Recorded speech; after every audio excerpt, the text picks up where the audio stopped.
Hi guys, welcome back to my channel. This is Darren, DT Stitcher, and welcome to my Stitch with me for this week. So this week we're going to be working on Winged Companions, which is this one, and it's by Anne Stokes. So Heaven and Earth Designs. So we're going to be working on this one. So this one, just so that you are aware, is going to be the page I'm in this section up here. So it's going to be a lot of dark stitching. So this one I'm doing on 25 count easy guide, and I'm doing it 1/1 full cross. Let me just zoom you in. Sound effects too. So hopefully we can do a video today without being interrupted. So it's Sunday morning here today. I was going to do my Stitch with me yesterday after I finished doing my regular update, but as you are aware, the next door neighbour was doing his lawn. That takes him 6 hours, so it was like, I'll wait till tomorrow.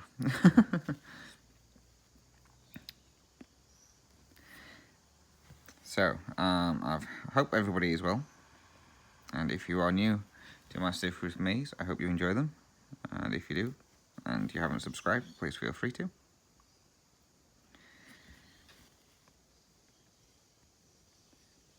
So I've had a couple of questions from you guys from last week's video, so thank you very much for that. So we'll go through those in a moment. First of all, I'm going to tell you of a funny thing that happened to me yesterday. So I did all my update video, and I was sat just out on the veranda with the cats, as you do, and there were 3 birds fighting in the garden. And by birds I mean the feathered variety, not women.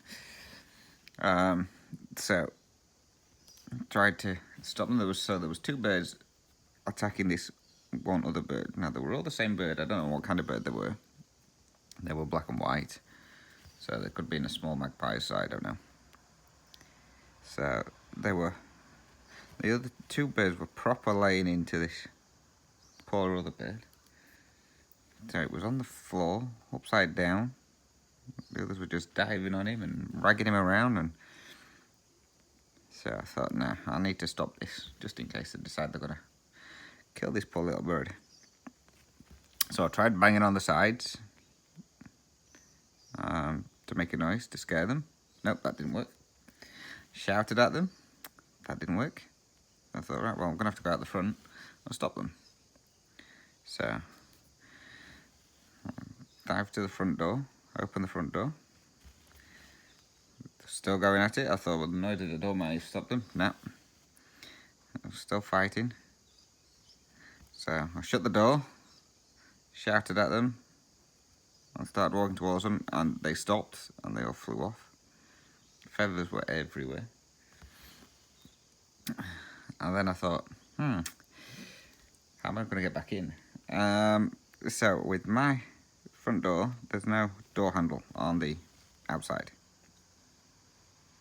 It's just a doorknob that doesn't move. So you have to open it with a key. Well, because I was in that much of a hurry to stop these birds from fighting, I left the key inside. I was like, this is going to be fun. So anyway, earlier that morning I've been doing the washing, so I thought I'll go around to the back door. I'm sure I've left it unlocked. Yep, I locked that door too after I'd finished bringing the washing in. How am I going to get in now? That's right, okay. I'll phone the sister-in-law, because she has a spare key. Yeah, the phone was in the house, so I couldn't use the phone, so I couldn't call anybody. And I was like, how am I going to get back in the house? So after a couple of minutes of wondering, I thought, right, now on the windows at the front of the house, well, on all the windows, we have fly screens to stop all the bugs and that coming in. Also keeps the cats in the house. So I thought, well, the only way I can get in is by taking one of these screens off and climb through the window. Now these screens are held on with clips that are screwed in, so they're really tight. So, and obviously all the screwdrivers were also in the house. I thought, oh, this is turning out to be a great day. Anyway, I managed to prise the clips open. And bearing in at this time, Tiger is sat on the window watching me, thinking, what's going off here? Freedom's coming. And you could see he was looking, getting ready to dive out the window as soon as I took the screen down.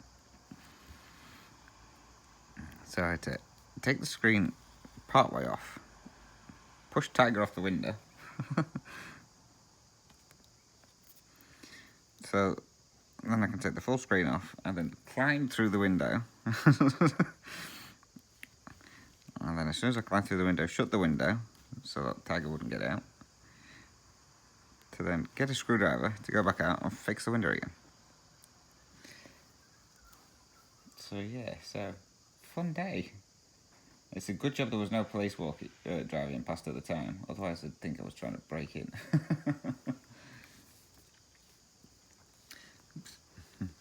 So yeah, so note to self. Next time you rush out the house, make sure you have a key, or at least your mobile. Normally I have my mobile in my pocket at all times. So I was actually messaging people back on YouTube who've been replying to my message, well, my video that I put up. So I was actually replying back to them, so I just put the phone down to run out to sort these birds out. Yeah, we'll not do that again. So yeah, so that was quite fun. So, right, what do we do first? Let's go through some work update first. So, work's going well. I've got plenty of wood in at the moment. Not for my saw, but for all the other saws, so it's still the same. But there's something going off, but we don't know what. We have 2 truck drivers at work. One is the main boss, and the other one is another guy. Anyway, this other guy prides himself on the fact that he doesn't take sick days. So he's been there now 2.5 years. I never took a sick day. Oh, I tell you, I think he's taken 1. 1, maybe 2.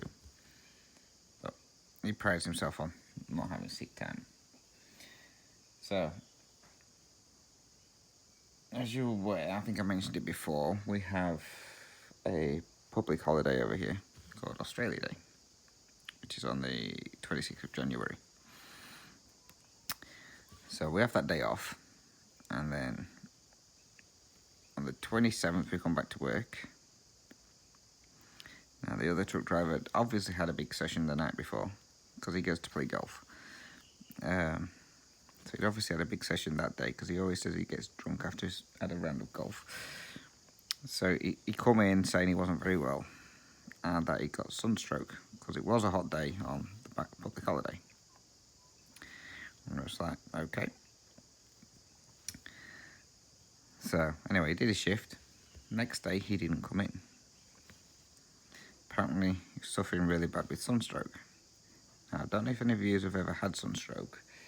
I have, and it's not nice. Now, funnily enough, this guy got over his sunstroke within 1 day. So, when I had sunstroke, I was ill for a week. I was being sick, I was going hot and cold. But apparently he can get over sunstroke within 1 day. And he was back at work the next day, right as rain, nothing wrong with him. And I was like, okay. Now, he has been on and about leaving and looking for another job. So everyone's like, he's obviously had an interview then. So anyway, he's been at work all as normal for the rest of the time. And then on, I think it was Wednesday, he'd done most of his shift. Remember, we finished at 3:30. He come back from doing a delivery at 2 o'clock. He put his paperwork down on a stack of wood and walked to his car. I was like, okay, he's just going to throw his lunchbox and that into his car. And then he drove off. So it's like, okay, what's going off here? Has he just quit? No one knows. Well, the management there don't like to tell you anything that's going off. So, but it just seemed a bit strange as well that the boss, when he came back from his delivery, went up to one of the other lads and asked him if he was interested in doing his truck license to drive the truck. I was like, okay, the other guy must have quit. Anyway, being nosy as we are at work, one of the other lads, the day after, asked the boss's wife, because she's like the reception, if he'd quit. And she went, no, he's just really sick, he's going to be off for a couple of days. And I was like, okay. Still seems very sus. And then the following day, so this would have been Friday, the same guy asked the boss what was going off. And apparently the other truck driver came down with a fever somewhere between starting work when he was fine, because he was laughing and joking, and going out on his delivery. So he had to go home to go and get a COVID test done, because apparently that's one of the signs. If you have a fever, you've got to get a test. And it's like, well, I'm pretty sure it wouldn't come on that quickly from, well, he'd already done a couple of loads and he was fine, because he was laughing and joking with everyone every time he come back while he was waiting for his truck to be loaded. So it's like, I'm pretty sure from going out on your last delivery to coming back from your last delivery, which is only a couple of minutes, you wouldn't come down with a fever that quickly, that bad, that you would need to go home. So we all think he's actually got this another job, and he was given a trial for a couple of days. So he decided to throw sickie to see if it would work. But the thing is, if he has done that, he needs to get a certificate from his doctors to say that he's had a COVID test and everything's okay before he's allowed back at work. And then we're all waiting now to find out, because if he has, for some reason, got coronavirus, then we all need to have testing as well, which means that we will all have time off work. So yeah, so it's very strange how he never takes any time off, and all of a sudden he's got 3 days in the space of 2 weeks, no, 4 days in the space of 2 weeks off. So it's very sus. I will keep you posted. So, but my betting is he's gone for a new job, and he was on a trial to see how he got on. But everyone's like, oh, well, he needs to give 2 weeks notice. Well, he doesn't have to, because with us we have to save our holidays up for the end of the year, when we shut down for 3 weeks, so we all get paid. So he has no holidays because they've all gone. Because this was one of the reasons he'd gone for a job before. He couldn't take it because I wanted him to start straight away, but he didn't want to lose his holiday money, so he didn't take it. So he's either been given that job again, or he's gone for another one. So now he doesn't need to give 2 weeks notice. Well, he does, but he won't. He can just leave, because he's not going to miss out on any holiday pay. So we will see. So right, now then, let's get on to questions. So I'm going to use your names, so just so you know, for the people who ask the questions. sure they won't mind. They've posted it on the comments, so you can see anyway who it was. So the first one is from Ginger Bedell, I think that's how you say it, who wants to know, how did I end up moving to Australia? So if you're new to my channel, you probably won't know, but I am originally from the UK, and I moved over to Australia back at the end of 2018. Yes, 2018. I have mentioned this before in one of my other videos, but obviously I know not everyone's going to go back and watch all your videos that you've ever done. Some people like to do that, not everybody. So basically, I came over to Australia for a holiday back in 2009. 2009. One of my friends had moved over here, so I came over to visit and fell in love with the place. So when I came back, I was like, right, I really need to see about moving over there. Over here was completely different to how things are in the UK. Everywhere was clean, well, where I was anyway. Everywhere was clean. Everyone was so relaxed and calm. No fighting all over the place like you get everywhere in the UK. So I was like, right, I need to work out how I'm going to get over to Australia.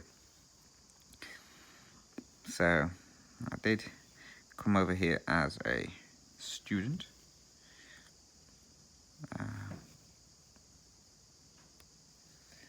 Back in 2010 to study catering. Now, I'd already been done. Yeah, get me teeth in. I'd already done catering when I was younger.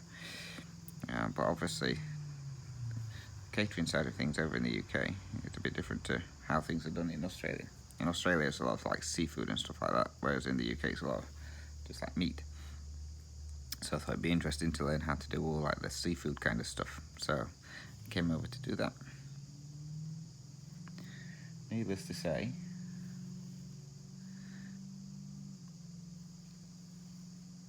I didn't stay there that long.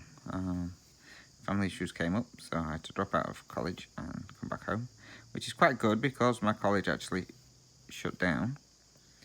We turned up for college one day and there was a note saying college is now closed for the foreseeable future, and it turned out the owner of the college waited until the students had paid their monthly fees, well, quarterly fees, you had to pay it every 3 months. Wait until they paid their quarterly fees, took the money and run. So I don't know how much he got away with. Luckily for me, I hadn't paid my fees at the time, because we still had a couple of days left, so I hadn't paid them yet. So yeah, so he took the money and ran. So needless to say, I had no college, so I came back home. And then sorted out again for moving back over here. And as you know, I'm over here. I've applied for my residency, which I've got my temporary residency. I'm in the process now of getting my permanent residency. That one takes about another 10 months or so before I find out about that one.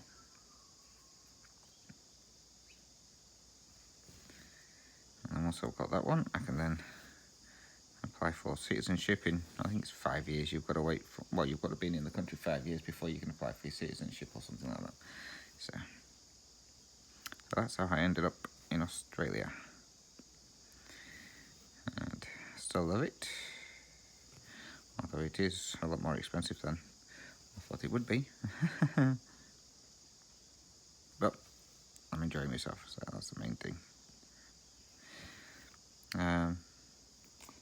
There's another part on there as well. So with regards to the fabric I stitch on, do the black lines of the fabric come out after washing it? Yes, they do. So this is called Easy Grid. So when you wash it, you put it in warm to hot water and let it soak for about half an hour with some like washing detergent, and the lines come out. Like how I did when I did Mini Deer Creek. That one took me about 4 hours, I think, to get the lines out because I didn't have the water hot enough.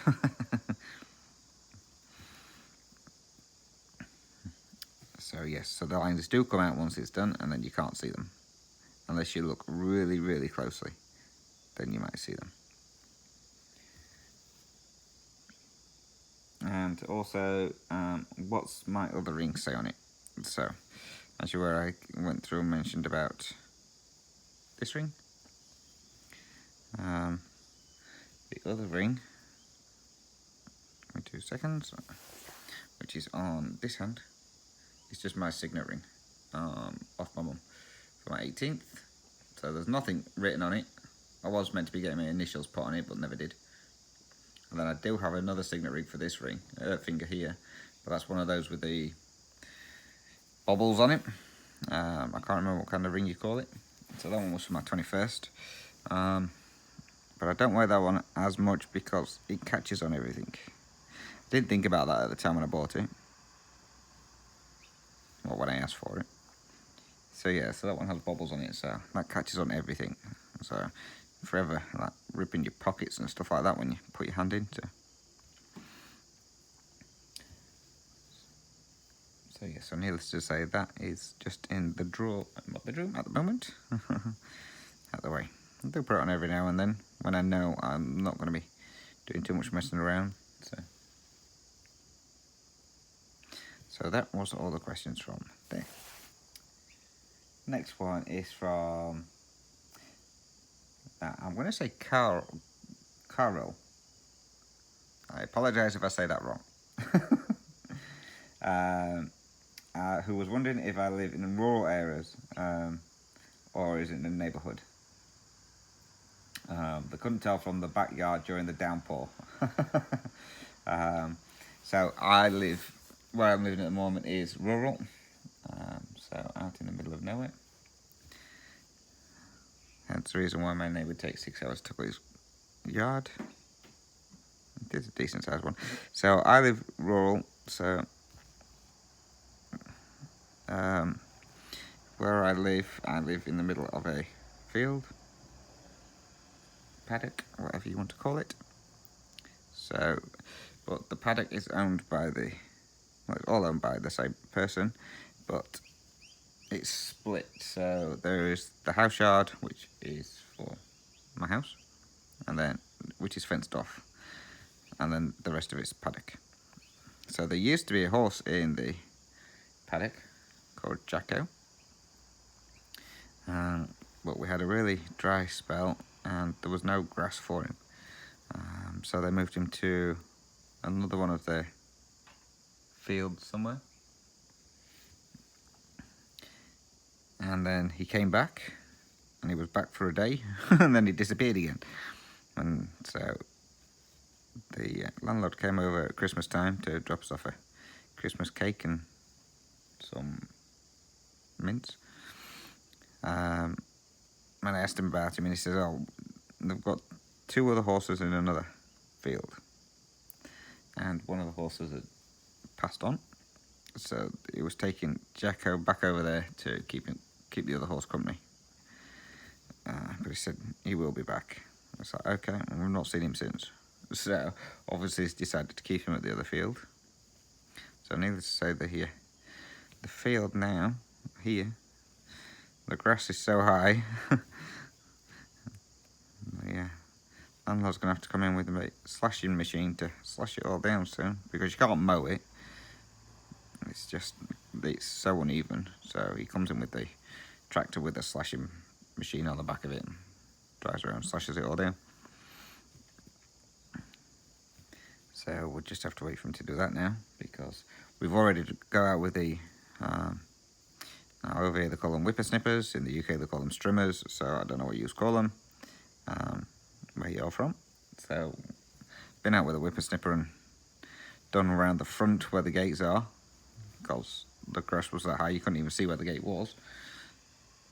and then a bit around the front of the house yard, so that you can see where the gates are, so you can get in. So I'm just waiting now for him to bring the tractor over, which I'm assuming he probably will do soon, because his field is really overgrown as well, because he lives right next door. This is not the one that does the lawn mowing, by the way. This is the other side. So he actually lives next door. The owner. I'd say next door. It's a bit away. Nah, so that's that one.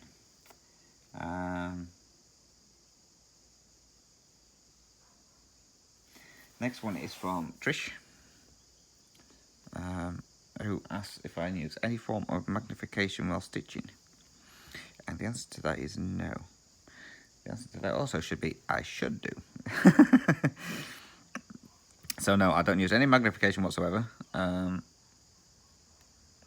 meant to wear, well, as you, in one of my videos, I ended up having to get glasses, because the optician says I don't need to wear them, but I should probably start wearing them to get used to them. I don't know why. He says my eyesight's alright, but for like close-up work I should really be wearing glasses. He says he's not overly fussed if I wear them or not, but he says I will need to wear them eventually. So doing stitching on like the 25 count, that's not a problem at all. I can see that easy.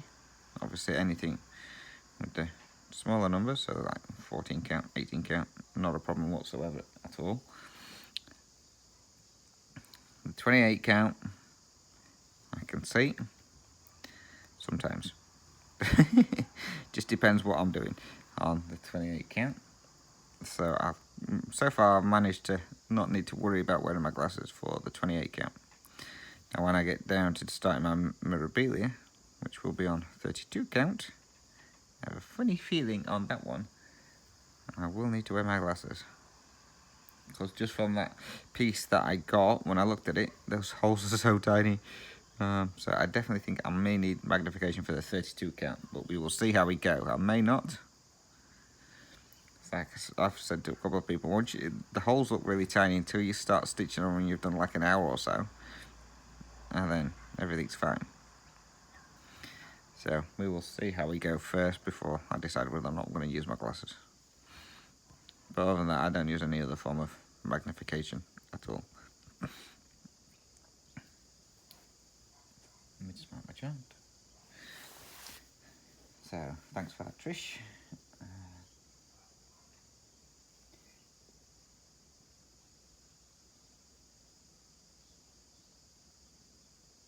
Right, next question, or questions, is from June.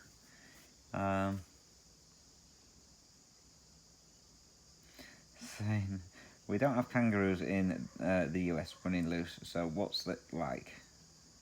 So having the kangaroos is quite interesting. As you know, we have a couple of them coming to visit in the yard. Never had a problem with them. I've never seen them fighting, only on videos. So we've never had a problem with the kangaroos here at all. It's great to see them going around in their groups, especially when you see like the little joeys popping their head out of their mum's pouches. The downside to having the kangaroos, obviously in being wild, is you see so many of them being hit by cars. So you don't, well, I've never actually seen one being hit, but you'll go down the street and you'll see one dead on the side of the road, and then you go a bit further and you may see another one. And these are normally I think it's the wallabies more than anything. So obviously if you're not aware, wallabies are the like smaller versions of kangaroos. Kangaroos are really big. It's not very often you see a really big kangaroo being hit on the side of the road. You do see it every now and then, but normally it's the small ones. And you just feel sorry for them.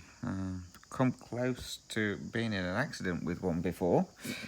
I was going down the road, obviously with it being rural, it's I don't know if it's the same where you are. I know it's the same in the UK, but the roads are like all twisty and windy. So I've come close to one before. I was going around the corner and one decided he was going to jump out. And I think I just clipped his tail.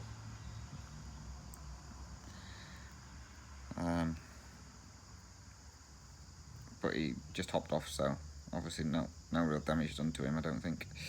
And then on the way to work luckily we spotted it going down the road. Decided it was on the side of the grass, and it's like, he's gonna go for it in a minute. So, and he did. So luckily I slowed right down, so he just went straight in front of me, so he didn't get hurt. Yeah, there's nothing worse than seeing all the dead animals at the side of the road over here. It's mainly all, like, let's say the smaller kangaroos, wallabies, and possums. You can't see what I'm doing here. Possums. You see a couple of those. I've seen the odd fox, which you don't really see those around. But I've seen the odd fox on the road. A couple of birds. Which I'm not surprised, because the birds over here are stupid. They will stand in the middle of the road while there's cars coming around, trying to get to something to eat. So there may be like a dead animal or something on there, and you get your crows and stuff like that, and pick them off. They'll just stand in the middle of the road, gradually eating away, instead of moving. So yeah, you see a fair few squash birds.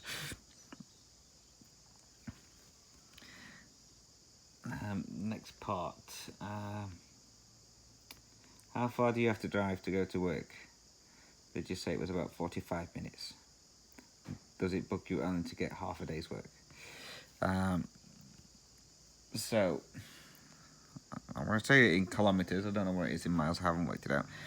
But in order to get to work, I have to drive. It's 56 kilometres each way. So 112 kilometres a day is what I have to do. So it takes roughly around about 45 minutes to an hour, depending, because on the way to work there are three sets of, no, there's two now, two sets of roadworks. They're upgrading. They were upgrading two parts of the road near where I live, but now it's only one part. And then as you get closer to work, there's another one that they're doing as well. Saying that though, the other day I was going to work and we had four sets of roadworks because they were fixing a small patch of road in a couple of places. So yes, now obviously if I have to do a half day where we get sent home early or whatever, it doesn't bother me because I get paid the full day anyway. So if they send you home for any reason, like they've run out of work or something like that, they still have to pay me because I'm full-time and they can't provide the work, so they still pay you anyway. So I don't lose out anything from them sending me home early, so I don't mind at all. Just means I get more time to stitch.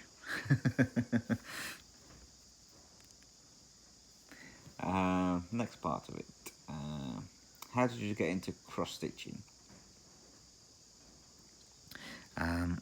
So again, this is on one of my older videos. Right near the start, I think it was something like video 10 or something like that. So, first of all, I did cross-stitching when I was at school. I was off with migraines, and my brother brought home some cross-stitching for part of the economics class that they were doing. So I did that, and I really enjoyed it. But then I never even touched another one after that. And then in towards the end of 2008, I was diagnosed with a brain tumour. So I had that removed in January 2009. And once I was released from hospital, I wasn't allowed, well, I had to try and stay away from as many people as possible so I didn't get an infection. because obviously with it being your brain, you don't want an infection in that one. So I was in my room for about a week and a half. I needed something to do, so I went looking and saw some cross stitch kits online, and I thought, you know what, I enjoyed it last time I did it, so I'll try this. So the first one I got was the Northern Lights, which is the one with the wolves on it, and then I bought the Chief Eagle Spirit, World of Water, and the Egyptian Queen as well. So I bought all those to do. Oh, and my Majestic Tiger, which is the one on the wall behind me. So anyway, needless to say, I got an infection anyway, even though I was careful not to. So I ended up back in hospital for another week with intravenous antibiotics. So again, when I came out, I had to stay away from people. So that was another 2 weeks in my room. So yes, needless to say, I got on and did a bit of cross stitching. So that's how I really got into cross stitching. And then after everything was all clear with my head and that, I was obviously back to work, so I'd pick it up every now and then, and I didn't used to do much, maybe an hour or two, and that was it, and then it would go away for another couple of weeks, months. And it wasn't until I actually moved over to Australia that I really took it up properly, because I had to wait from arriving in Australia. I had to wait 3 months before I was allowed to work, so I had nothing to do. So I brought my cross stitches over with me anyway, so I was going to, alright, well, I'll do those. And that's how I managed to finish the Majestic Tiger one. And then obviously in between, once I was allowed to work, I was then trying to find a job. So I think it was something like altogether, I came over in at the end of November, and I think it was May when I started work. So what's that, 6 months? So 6 months was out of work, so I started getting right into the cross stitching. So I finished the Majestic Tiger, made a start on the Mini Deer Creek, and on my supersized piece. But I was mainly a monogamous stitcher, so I was only working on one piece at a time until I started watching FlossTube, and we all know how that happened. So that's how I got into stitching. Have you always been a crafter, and what type of other crafts do you do? I've always liked to dabble around with stuff. When I was younger, I used to make those, what do you call them, friendship bracelets. Saw someone doing those and asked if I wanted to go, and said, yeah, why not? And then I ended up doing those for a while. Jigsaws, I've always done those kind of stuff, and puzzles, any kind of puzzles. I've done diamond painting. I enjoy doing diamond painting, but stitching seems to be taking up most of my time just lately. I have 1 or 2 that I've started and not finished yet, so I really should get them done at some point.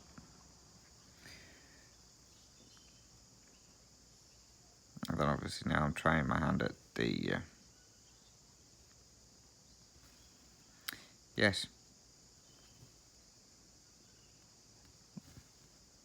hardanger, that's the word. I can't think of the word then.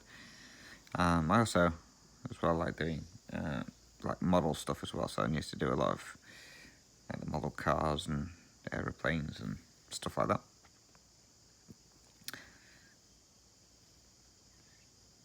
Do I have any other hobbies? Really, I play on my PlayStation every now and then. Saying that, I've not played on it since probably November. You've got to be in the mood for it. Sometimes I can play it and I can play it for hours, and other times I'll load it up and turn it straight back off again. It's like, I can't be bothered. But other than that, really, I don't have any other hobbies. I like to cook. I think that's fun when I was learning to do the chefing. So I don't mind. I like to cook and listen to music. And that's about it, really. Pretty boring person.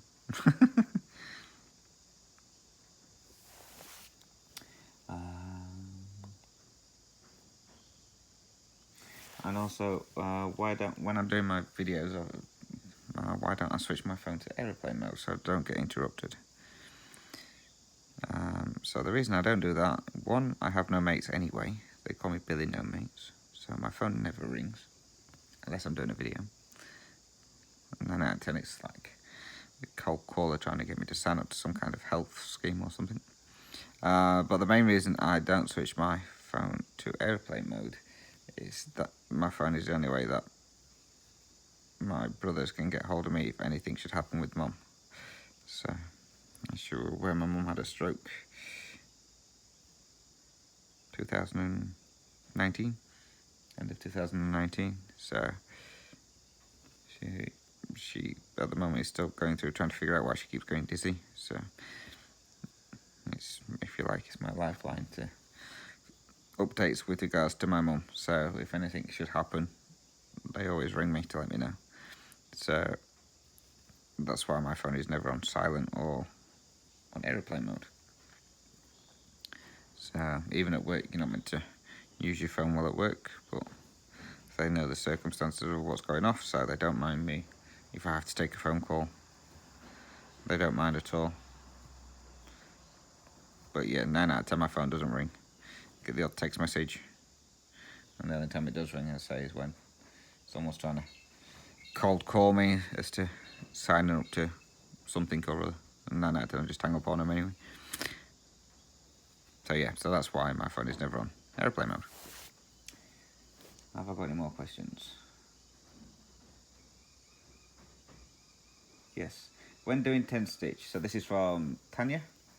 When doing 10 stitch, do you do continental 10 stitch or not worry about it? So I don't do continental 10 stitch. I started doing continental 10 stitch, which, if you don't know what continental 10 stitch is, it's where you will go across that way. So say this is the leg, so you carry on doing that, going across, but then when you come back, you come up through these holes and back down. So instead of going from bottom to top, you then go from top to bottom, and it kind of neatens your back up as such. I don't do that. I just do from bottom to top. The reason being is continental 10 stitch warps your fabric because it all pulls it in the same direction, so your piece ends up going like that instead of staying straight.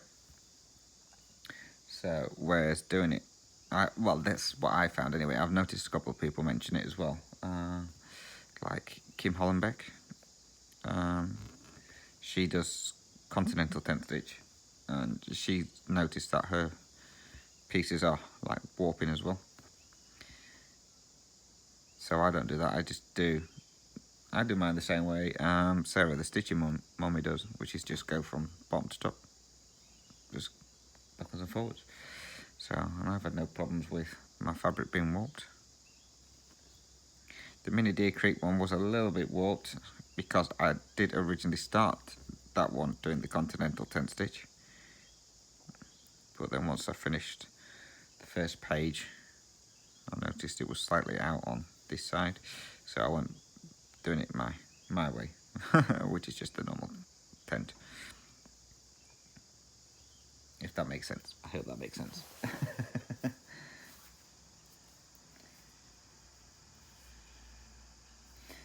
And yeah, also as well, Tanya says that she obviously finds it, she does cross country, so finds it hard to do the continental tent doing it that way. But yeah, like I say, I tried doing the continental tent while I was doing cross country as well, and it's impossible because you've got to try and remember which way you're doing it. So one way you go from bottom to top, and then the next line you go from top to bottom. If you're going all over the place, you've then got to try and work out which one you're up to.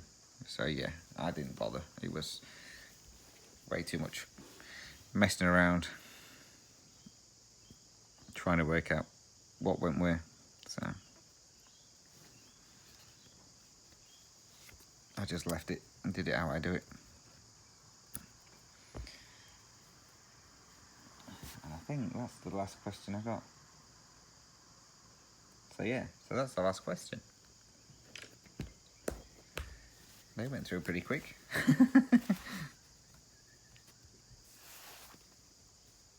And I like the needle mind as well. It's an M&M. As you can tell, I'm easily amused.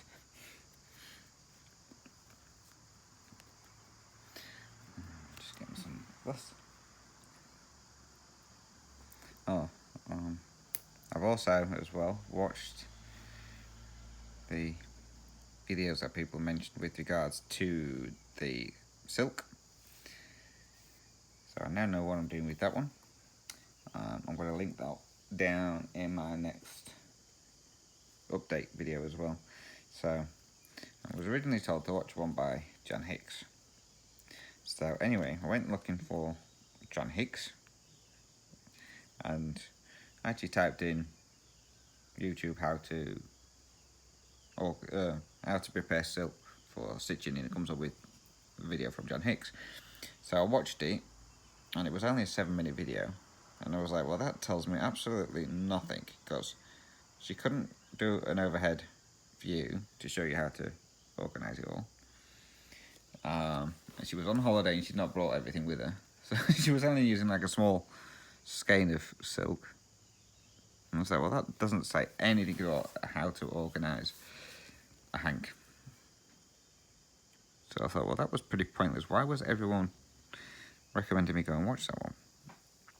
So Christy then told me to see Caroline Off the Grid, I think it's called, or Friday Off the Grids.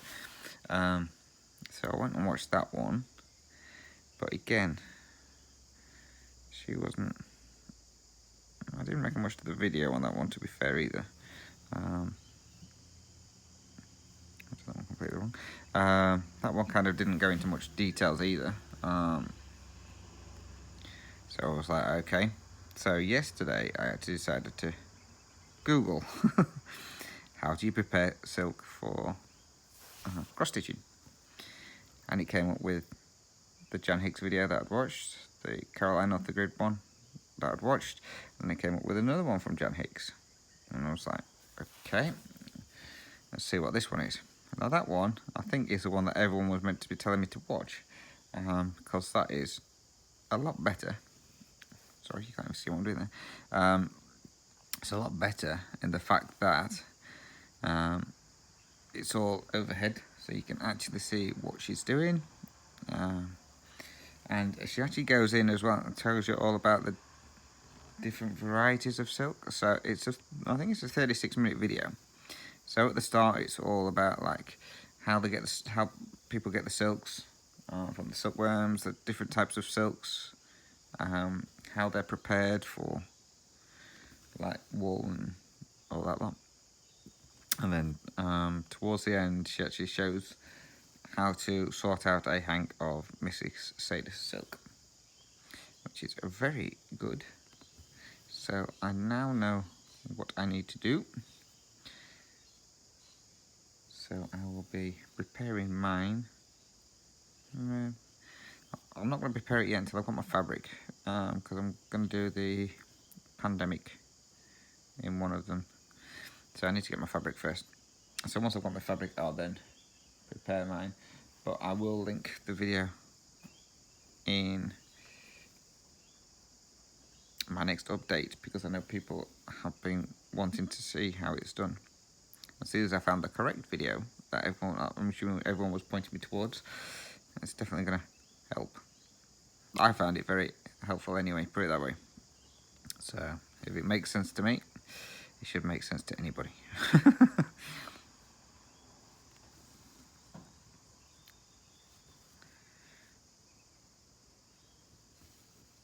So this piece as well, I've not mentioned, is part of my whip go for February, and I put down I wanted to complete the page. I've not actually done that many stitches on this, so I think what each page is on a Haed, I think it's something like about 8,500 or 9,000 stitches, something like that. At the moment I'm at, well, this is including what I've done so far today, 2,383. Needless to say, I have a bit of work ahead of me. That's why I thought I'd do a stitch with me on this one today, just so give me a bit of motivation to get going on it.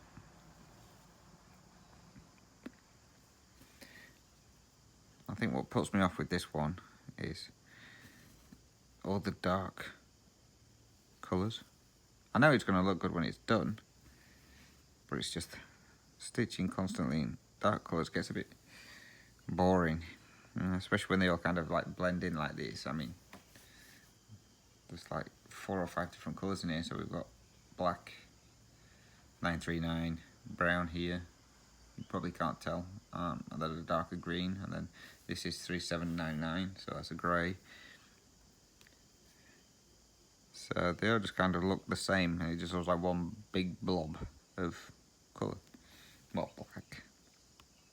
So I think that's one of the main reasons why I've not been that motivated to work on it. I like to have at least a little bit of colour, so you can have a variety from stitching the same colour all the time. But I know once I'm out of this tree, it should then go into some lighter colours, and then when I start getting into the dragon and the girl, there's more colours in there, so you've got your reds and stuff like that, so that'll be more interesting. But I just need to get out of this first page, and then I'll have some colour. So it's just getting the motivation to get out of the first page.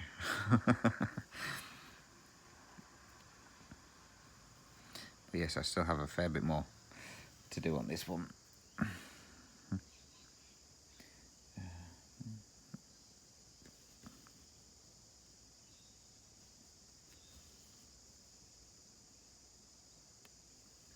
So, well, almost at an hour already. It's gone pretty quick. So it's good when you've got subjects to talk about, or topics to talk about. So, we've also got a link for doing a tag. This tag has 100 questions, so that I'm assuming will not be done all in one go, otherwise that's going to be a really, really long video, especially if I go explaining how to do things. Well, this is a tag, I think Alma from Alma's Little Wonders started it first of all, and then Tess from Tess Stitches has done some on there as well. I could be wrong, it could be Tess started it first and then Alma, I'm not sure. And then I think it was Gail Phillips sent me the link for it, because she's going to do it on her Stitch With Me's as well. So we'll see. If I need it, I've got it. Be interesting though to see what everybody's answers are on it before you do your own. And that's what I said to Gail. I said I'll wait till she started hers first, so then I know what answer she gives, so I know what to give for mine.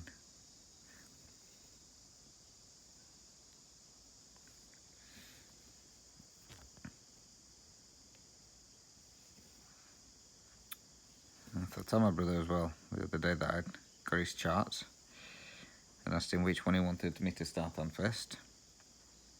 He wants the Woodland Christmas one, the Heaven and Earth one. He wants me to start that one first. I was like, okay, well, I'll start that one first, but you know you're probably going to get the other one finished before that one. And the other one is a Cross Stitch Studio chart, and they seem to stitch up a lot quicker than the Heaven and Earth. Mind you, they're not the full same size pages as what Heaven and Earth is, so we will see which one goes quicker.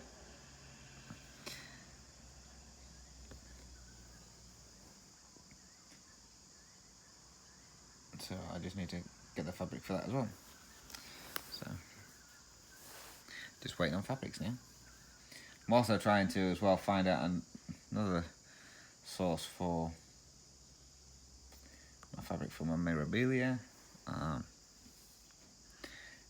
as you're aware, I was going through Colour Cascades, which is an Australian group.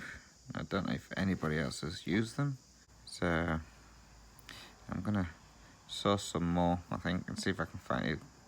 Obviously, it might have to be just a simple, plain piece of fabric. I keep forgetting about linen and threads, so I went and had a tiny quick look on there the other day. I wasn't able to go on there for long, but there are a couple of nice pieces that I've seen, so we will see.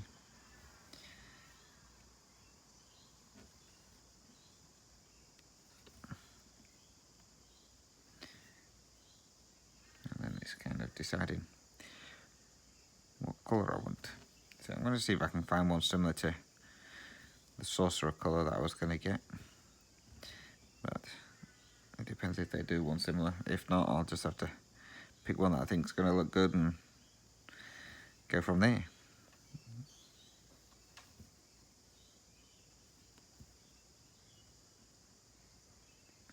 Well, hopefully, I'm going to say, I've ordered the stuff for my memorabilia, all except the treasures. I've ordered everything for that one. I'm just waiting for confirmation that that's shipped, so I'm hoping get that next week. And then it's a case of once I've got the fabric, I can then start it. But I'm going to say, once I've ordered all the flossers for it, so once all those turn up, I can definitely check. I mean, if that piece that I got originally turns out that the colour that I thought was going to disappear into it looks alright, then I'll just use that piece. If not, then I'll source another piece.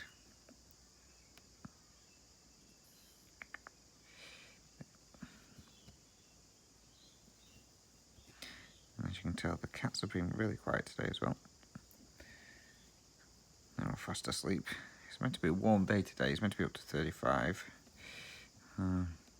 So far, it's not that hot. The sun's only just starting to come through now, and it's almost 10 o'clock.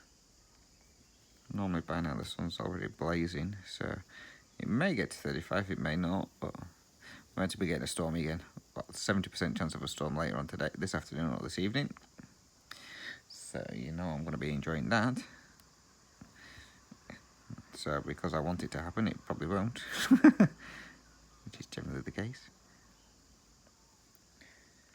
And this one.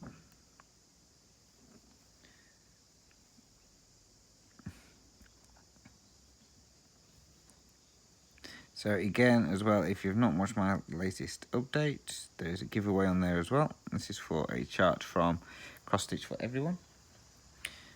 And on there, they have some really nice pieces.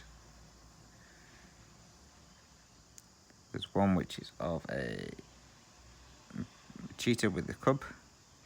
And you know I'm going to be getting that one next year.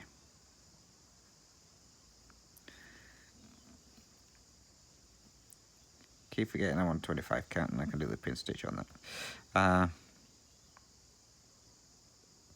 So yeah, the cheetah with cub is absolutely stunning. I love that piece. So I'm gonna sort that one out. So obviously, as you know, I'm not buying any charts for this year. So once next year comes, that's the first thing I'm going to buy. If I still remember about it, which I'm pretty sure I will do.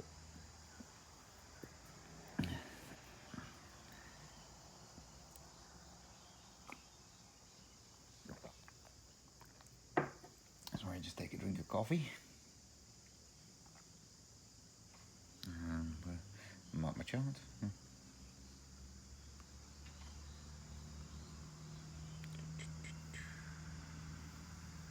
There in it.